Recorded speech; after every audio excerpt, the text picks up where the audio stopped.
አርዕስተ ዜና ለሶስት ቀናት መዲና ከተማ የቆዩ የራህማን እንግዶች ወደ መካ ተሸኝተዋል።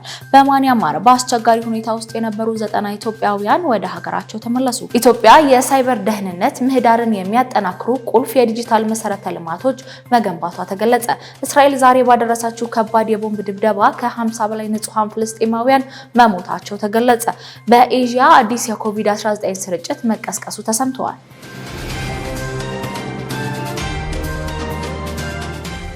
አሰላሙ አለይኩም ወራህመቱላሂ ወበረካቱ። የተከበራችሁ ተመልካቾቻችን የነጃሺ መረጃችን ጀምሯል። ከመረጃዎቹ ጋር ኢማም አህመድ ነኝ። ቀዳሚ ወዳደረግነው መረጃ ስናምራ ለሶስት ቀናት መዲና ከተማ የቆዩ የአራህማን እንግዶች ወደ መካ ተሸኝተዋል። የአራህማን እንግዶች በመዲና ከተማ የሶስት ቀናት ቆይታቸውን ኢስላማዊ ታሪካዊ ቦታዎችን ከመጎብኘት በተጨማሪ የኑሱክ ካርዳቸውን እንዲወስዱ ተደርገዋል። የአራህማን እንግዶች ከ10 ሰዓት በኋላ ወደ ቅድስቲቷ መካ ከተማ የሚደርሱ ሲሆን በቦታው የጠቅላይ ምክር ቤቱ ከፍተኛ የስራ ኃላፊዎች የሚገኙበት አቀባበል ይደረግላቸዋል ተብሏል። ከአቀባበል ስነ ስርዓቱን ካጠናቀቁ በኋላ ኡምራ እንዲያደርጉ የጠቅላይ ምክር ቤቱ የሃዲን ቡድን አስፈላጊውን ቅድመ ሁኔታ አመቻችቷል። መረጃው የኢትዮጵያ እስልምና ጉዳዮች ጠቅላይ ምክር ቤት የህዝብ ግንኙነት ሚዲያ ነው።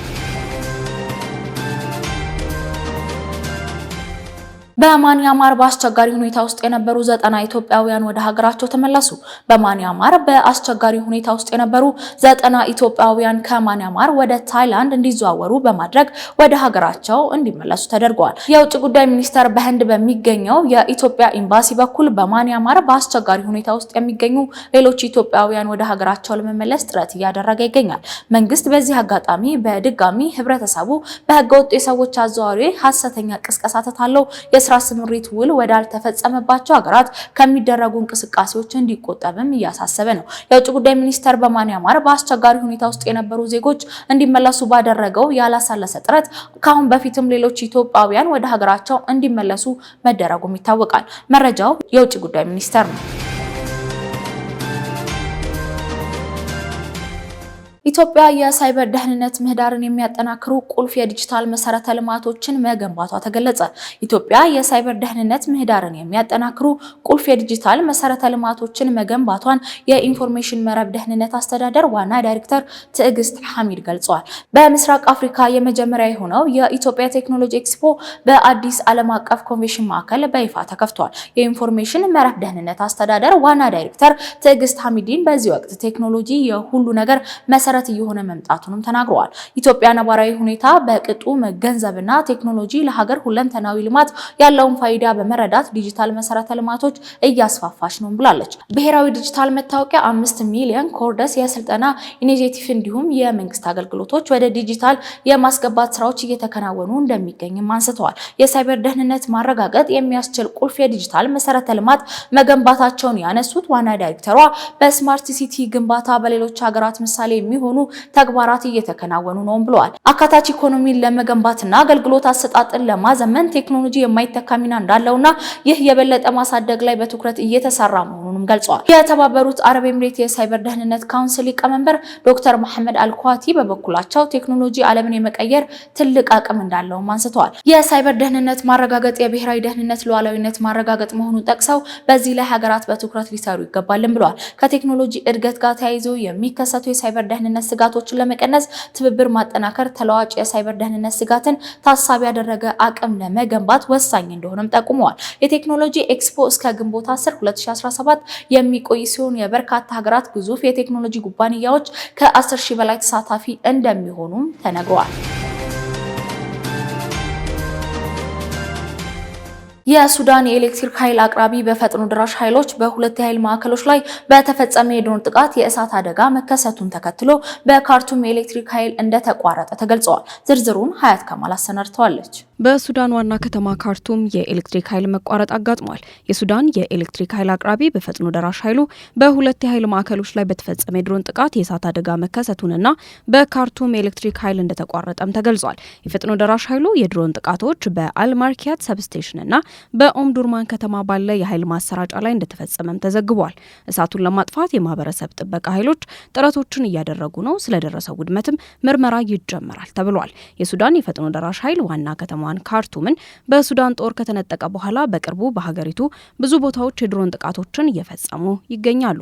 ባለሙያዎች እንደሚናገሩት በሱዳን የእርስ በርስ ጦርነት ውስጥ አዲስ ምዕራፍ የሚከፈት ይመስላል ብለዋል። ከመሬት ጥቃት ባለፈ በረዥም ርቀት ሰው አልባ አውሮፕላኖች፣ በኃይል ማመንጫ ጣቢያዎች፣ ግድቦችና ሌሎች መሰረተ ልማቶች በሰራዊት ቁጥጥር ስር ባሉ አካባቢዎች ላይም ጥቃት እንዲደርስ አድርጓል። ፈጥኖ ደራሹ በኦምዱርማን ከተማ ከአባይ ማዶ ከካርቱም 3 የኃይል ማመንጫ ጣቢያዎችንም አጥቅቷል። እንዲሁም በጦርነት ጊዜ ዋና ከተማዋ ደጋግማ በመመታቷ እስካሁን ድረስ ለመንግስት ባለስልጣናት፣ ለዲፕሎማቶችና ለሰብአዊ ድርጅቶች አስተማማኝ መሸሸጊያ ሆና ሳትታይ ቆይታለች። በኤሌክትሪክ መሰረተ ልማት ላይ የተፈጸሙ ጥቃቶችም የሀገሪቱን ሰፊ አካባቢዎች ወደ ተራዘመ የመጥፋት አደጋ ዳርጓቸዋልም ተብሏል። የውሃ አቅርቦቶችንም አጥተዋል። ጦርነቱ ሱዳንን አውድሞ ከ13 ሚሊዮን በላይ ሰዎችን ከቤት ንብረታቸው እንዲፈናቀሉና ረሃብና በሽታ እንዲስፋፋም አድርጓል። በጦርነቱ በ10 ሺዎች የሚቆጠሩ ሱዳናውያንም ሞተዋል። በጦር ሰራዊቱና ፈጥኖ ደራሽ ኃይሉ መካከል የተካሄደው ጦርነት የተቀሰቀሰው ወደ ሲቪል አገዛዝ ለመሸጋገር በተፈጠረ አለመግባባት መሆኑም ይታወሳል።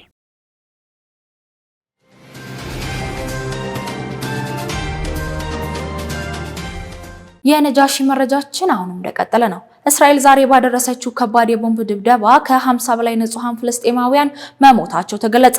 በሌላ በኩል እስራኤል በሰብአዊ እርዳታ አስፈላጊ አቅርቦት ላይ ወደ ጋዛ እንዳይገባ ባደረገችው ገዳ ምክንያት በጋዛ ያለውን ሁኔታ ወደ አስከፊ ደረጃ መድረሱን ተነግሯል። ዝርዝሩን ሙስጣፋ መሐመድ ያቀርብልናል። የአሜሪካው ፕሬዝዳንት ዶናልድ ትራምፕ የመካከለኛው ምስራቅ ጉብኝታቸውን ዛሬ ማጠናቀቃቸውን ተከትሎ እስራኤል በማለዳው በፍልስጤማውያን ላይ ከባድ የቦምብ ጥቃት አድርሳለች። አሶሺየትድ ፕሬስ እንደዘገበው በሰሜን ጋዛ በሚገኘው ናስር ሆስፒታል እስራኤል ባደረሰችው የቦምብ ጥቃት በርካታ ሰዎች መሞታቸውን ገልጿል። ጥቃት በደረሰበት ሆስፒታል በፍርስራሽ ውስጥ ሰዎቹ እየተፈለጉ መሆኑንም ጠቅሷል። እስራኤል በሰሜናዊ ጋዛ ዛሬ እያስፋፋች ያለው ጦርነትና መጠነ ሰፊ የቦምብ ድብደባ አጠናክራ ቀጥላለች። የትራምፕ የባህረ ሰላጤው ሀገራት የ4 ቀናት ጉብኝታቸውን ዛሬ አጠናቀዋል። በዚህ የትራምፕ የመካከለኛው ምስራቅ ጉብኝት የሐማስና የእስራኤል የተኩስ አቁም ስምምነት ይኖራል ተብሎ ተስፋ የተጣለበት እንደነበርና ለፍልስጤማውያን ሕዝቦች ደግሞ የሰብአዊ እርዳታ አቅርቦት ይፈቀዳል የሚል እሳቤ ቢኖርም እስራኤል 3ኛ ወሩን ያስቆጠረውን እገዳዋን ዛሬ ማጠናከራ መቀጠሏ ነው እየተነገረ ያለው። በዚህ የእስራኤል እገዳ መሰረት ከ65,000 በላይ የሚሆኑ ፍልስጤማውያን ሕጻናት በከፍተኛ ረሃብ ምክንያት ለሞት እየተዳረጉ እንደሆነ እየተነገረ ነው። ይህ በእስራኤል ሰብአዊ እርዳታና አስፈላጊ አቅርቦት ላይ የተደረገው ገደብ በጋዛ ያለውን ሁኔታ ወደ አስከፊ ደረጃ እንዲደርስና እንዲባባስ እያደረገው መሆኑ ነው የተዘገበው። እስራኤል ጦር የዛሬውን ጥቃት ተከትሎ ይህን ዘገባ እስካጠናከርንበት ጊዜ ድረስ ምንም አይነት አስተያየት አልሰጠም። ጋዛን የሚያስተዳድረው የሐማስ ቡድን እስራኤል ጠቅላይ ሚኒስትር ቤንያሚን ኔታንያሁ ቃል በገቡት መሰረት ከሳምንቱ መጀመሪያ አንስቶ ከባባድ የቦምብ ጥቃቶች እያደረሱ እንደሚገኙ ገልጿል። ኔታንያሁ በዚህ ሳምንት እስራኤል ወታደሮች ወደ ጋዛ በመግባት የተሰጣቸውን ሐማስን የማጥፋት ዘመቻ ይጀምራሉ ማለታቸው ይታወሳል። እስራኤል የቦምብ ጥቃትን አጠናክራ በቀጠለችበት በሆነ ወቅት በጋዛ በመቶዎች የሚቆጠሩ ንጹሃን ዜጎች መሞታቸውን አልጀዚራ ዘግቧል። የጋዛ የሲቪል መከላከያ ኤጀንሲ ዛሬ እንዳስታወቀው እስራኤል በአንድ ሌሊት በፈጸመችው የቦምብ ጥቃት በትንሹ ከ50 በላይ ንጹሃን ዜጎች መሞታቸውን ገልጿል። ሐሙስ ዕለት በተፈጸመ ሌላ የእስራኤል ጥቃት 143 ሰዎች መሞታቸውን አልጀዚራ ገልጿል። ሐማስ ጥቃቱን ተከትሎ በሰጠው መግለጫ በንጹሃን ዜጎች ላይ የደረሰው ጥቃት ጭካኔ የተሞላበት ነው ብሏል። የዓለም አቀፉ ማህበረሰብ እስራኤል በፍልስጤማውያን ላይ ያደረሰች ባለው የዘር ጭፍጨፋ ተጠያቂ እንድትሆን ማድረግ አለበትም ብሏል። እስራኤል በቅርቡ ወደ ጋዛ የምግብ የመድኃኒትና ሌሎች አስፈላጊ ነገሮች እንዳይገቡ እገዳ ጥላለች። ይህ እገዳ እስራኤል ላሰበችው ሐማስን የማጥፋት የሰሞኑ እቅድ ጎን ለጎን የቀሩትን ምርኮኞች ለማስለቀቅ እንደታሰበ ነው አልጀዚራ የዘገበው። ይህ በእንዲህ እንዳለ የሐማስ ከፍተኛ ባለስልጣን ባሴም ናሂም የሰብአዊ እርዳታ ወደ ጋዛ መግባቱ ከእስራኤል ጋር ለሚደረገው ንግግር እንደ ቅድመ መስፈርት ሊሆን አይገባውም ብለዋል። የምግብ የውሃና የመድኃኒት አቅርቦት መሠረታዊ የሰው ልጆች መብት እንደመሆኑ ለድርድር ሊቀርቡ አይገባም ብለዋል። 586 ቀናትን ባስቆጠረው የእስራኤል ሐማስ ግጭት ከ53,000 በላይ ፍልስጤማውያን ሞተዋል። ከ119,000 በላይ የሚሆኑት ደግሞ የከባድና ቀላል ቁስለኛ ሲሆኑ 11,000 የሚሆኑት ደግሞ እስካሁን የደረሱበት አልታወቀም።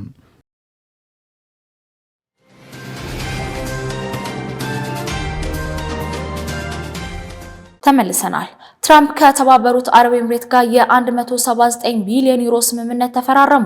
የአሜሪካው ፕሬዝዳንት ትራምፕ ከተባበሩት አረብ ኤምሬቶች ጋር የ179 ቢሊዮን ዩሮ ወይም የ200 ቢሊዮን ዶላር ስምምነት መፈራረማቸውን ተነግሯል። ከዚያም አልፎ በዓለም ትልቁን አርቲፊሻል ኢንተለጀንስ በአቡዳቢ ለመገንባት ማቀዳቸውን ዩሮኒውስ ዘግቧል። ይህ ስምምነት ከአርቲፊሻል ኢንተለጀንስ ጎን ለጎን በአቪዬሽን ኢንቨስትመንት፣ በኃይል ማመንጫዎችና በሌሎች የኢንዱስትሪ ዘርፎች ላይ ያተኮረ ስምምነት ነው ተብሏል። በተጨማሪም ፕሬዝዳንቱ የ600 ቢሊዮን ዶላር ስምምነት ከሳውዲ አረቢያ ጋርና የ243 ቢሊዮን ዶላር ስምምነት ከኳታር ጋር በአጠቃላይ 1.4 ትሪሊዮን ዶላር የኢንቨስትመንት ስምምነት በማድረግ የመካከለኛው ምስራቅ ቆይታቸውን ፈጽመዋል።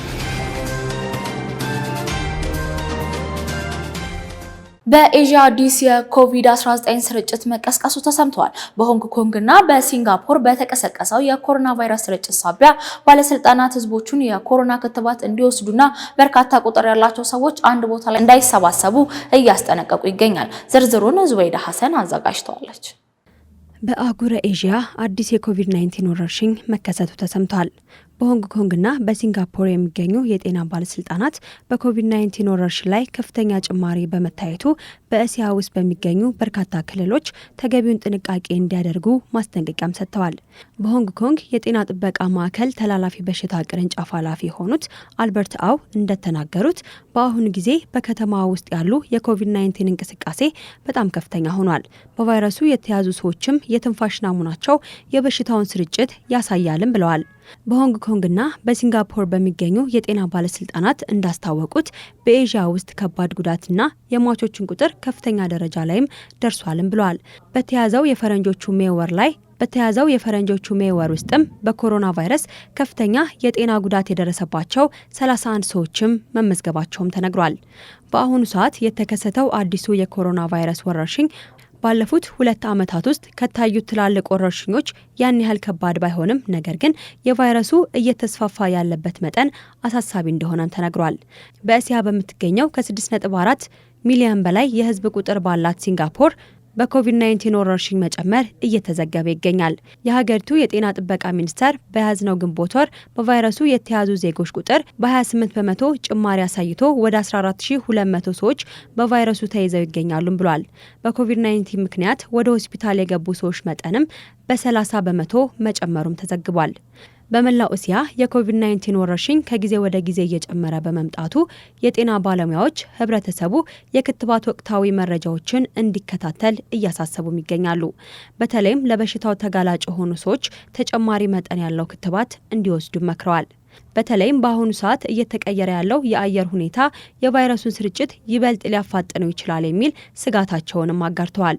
የዓለም የጤና ድርጅት በ2025 በኮቪድ-19 ወረርሽኝ ምክንያት በሰው ህይወት መጥፋት የእድሜ ጣሪያ መቀነስና አጠቃላይ የጤናና የደህንነት ላይ የሚያደርሰውን የጤና ተጽዕኖ በሪፖርቱ ላይ አመላክቷል። በዚህም የዓለም ጤና ድርጅት በ2025 የጤና ስታቲስቲክ ሪፖርትንም አውጥቷል። በ2019ና በ2021 መካከል የዓለም ህዝቦች የጤና ሁኔታ መቀነስ ማሳየቱንም በሪፖርቱ ላይ ተመላክቷል። በተመሳሳይም በኮቪድ-19 ጋር በተገናኘ የመተንፈሻ አካላት ህመምና ስለ በሽታው የሚሰማቸው ጭንቀት እየጨመረ መምጣቱም ታውቋል። በሆንግ ኮንግ እየተስፋፋ ያለው የኮሮና ስርጭትን ተከትሎ በከተማዋ ታስበው የነበሩ በርካታ ሰዎች የሚሰበሰቡባቸው ዝግጅቶች እየተሰረዙ መሆኑም ተሰምቷል። ብሉምበርግ እንደዘገበው ደግሞ በሀገረ ቻይና ያለው የኮቪድ ምርመራ አዎንታዊ በ5 ሳምንታት ውስጥ ከእጥፍ በላይ መጨመሩም ያመላክታል። በታይላንድ የበሽታ መቆጣጠሪያ ዲፓርትመንት 2 ዋና የኮቪድ ወረርሽኝ ሪፖርቶችንም አቅርቦ ነበር። ባለፈው ኤፕሪል የተካሄደው የሶንግክራን ፌስቲቫልን ተከትሎ በቫይረሱ የተያዙ ሰዎች ቁጥር ከፍ ማለቱንም ዘገባው ያሳያል። እንደ ፈረንጆቹ ዘመን አቆጣጠር በ2019 የተከሰተው የኮሮና ቫይረስ ስርጭት ለበርካታ የዓለም ሕዝቦች ሞት ምክንያት ሆኖ እንደነበረም ይታወሳል። ለበርካታ ሰዎች ዘላቂ የሆነ የመተንፈሻ አካላት ህመምን አትርፎ መሄዱም የሚታወቅ ነው። ከበርካታ ፍራቻና ሞት በኋላ ክትባት ተገኝቶለታል በመባሉና የበሽታው ስርጭት በመቀነሱ ሳቢያ ለበሽታው እጅግ ከፍ ያለ ፍራቻ ለነበራቸው ሀገራትና ሰዎች እፎይታን ሰጥቶ ቆይቶም ነበረ። በአሁኑ ሰዓት ግን በአህጉረ ኤዥያ የኮቪድ-19 ስርጭት ጨምሯል የሚለው መረጃ መኖሩ በተለይም ተጓዳኝ የጤና እንከን ያለባቸው ሰዎች ስጋት እየተሰማቸውም ይገኛሉ። የጤና ባለሙያዎች ደግሞ ለቫይረሱ መስፋፋት ከሚያጋልጡ መቀራረቦች እንዲጠነቀቁና ክትባት እንዲወስዱ እያሳሰቡም ይገኛሉ።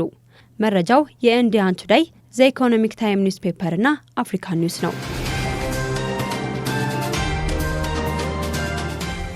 የተባበሩት አረብ ኤምሬት በሳይበር ጥቃቶች ከ10 ትሪሊዮን ዶላር በላይ ማጣቷ ተነገረ። የተባበሩት አረብ ኤምሬት ባለፈው ዓመት ብቻ በሳይበር ጥቃቶች ከ10 ትሪሊዮን በላይ ዶላር ማጣቷን ገልጸዋል። የሀገሪቱ የሳይበር ደህንነት ኃላፊ ዶክተር መሐመድ አሳውቀዋል።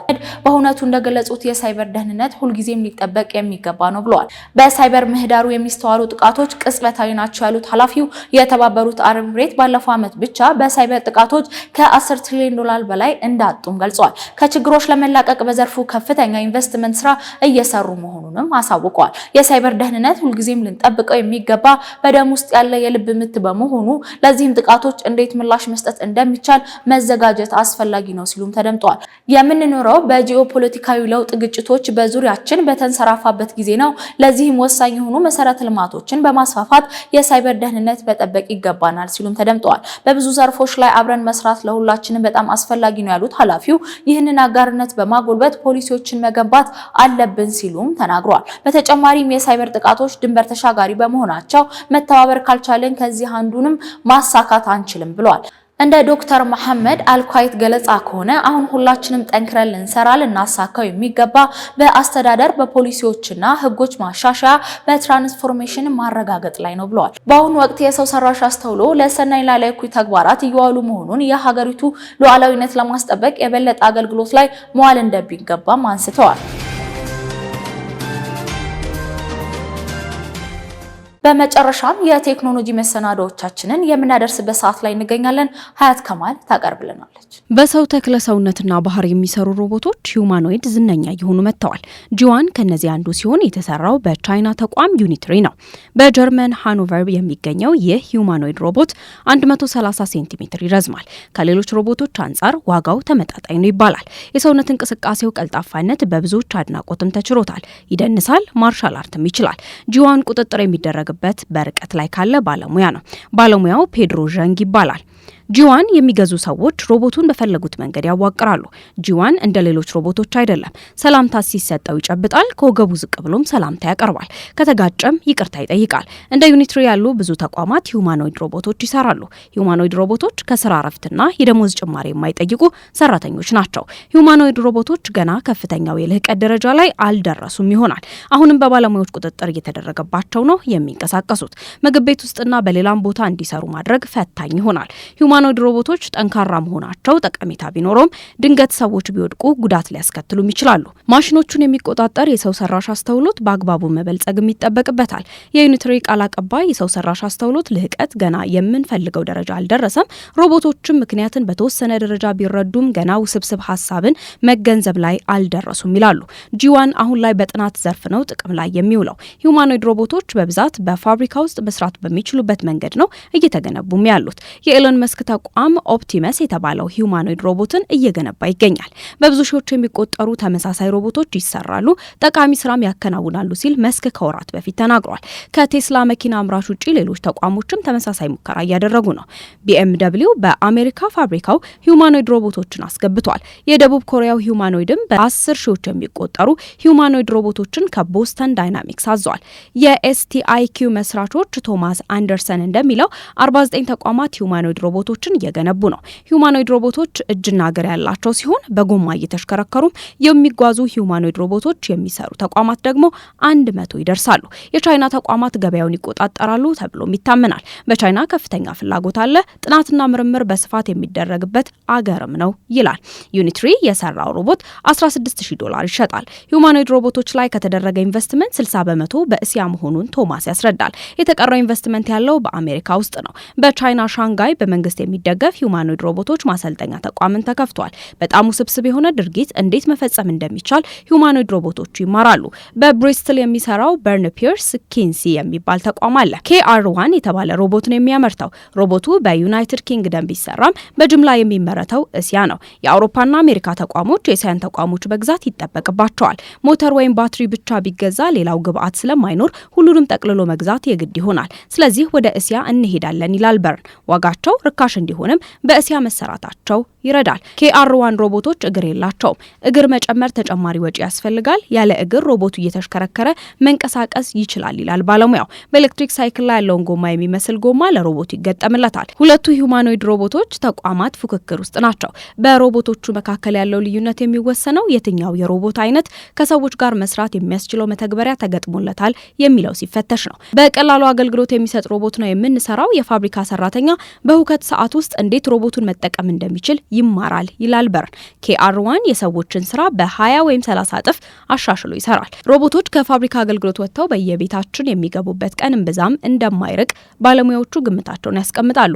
ያለፉት 20 ዓመታት ህልሜ ሁሉንም ነገር ሮቦት አድርጎ መስራት ነው። ቀላል ስራ አይደለም። PhDን ሰርቼበታለሁ። ከ10 ወይም 15 ዓመታት በኋላ ሮቦቶች በየቤታችን ይገቡ ይሆናል ሲል በብሪስትል የሚሰራው በርን ይናገራል።